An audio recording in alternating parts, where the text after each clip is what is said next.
President Donald Trump ordered a stiff response to Syria using chemical weapons on its own people with a barrage of missiles. Russia says that the strikes were a violation of international law, while Syrian officials report 9 deaths as a result of U.S. military action.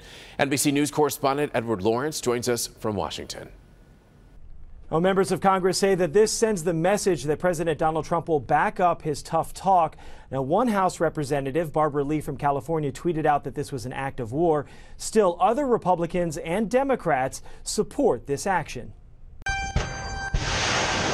The United States launched nearly 6 missiles in retaliation for the chemical attack blamed on Syrian leader Bashar al-Assad.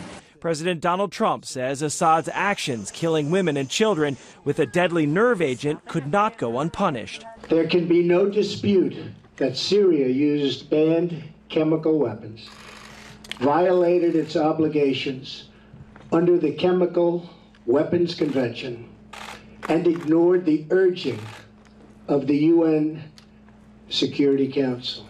59 Tomahawk missiles hit an airbase in Syria, where the planes that conducted the chemical attack are based.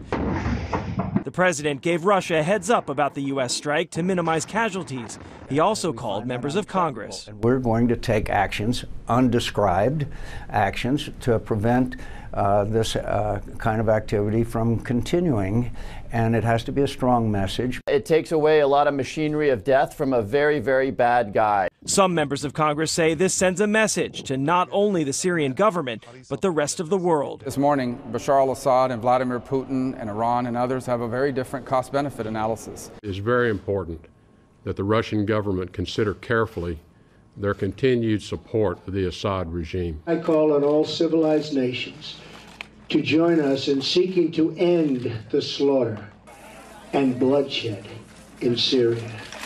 Even though members of Congress supported the response, they say that any escalation beyond missiles or airstrikes needs to go through Congress to engage input from the American people. Edward Lawrence, NBC News, Washington.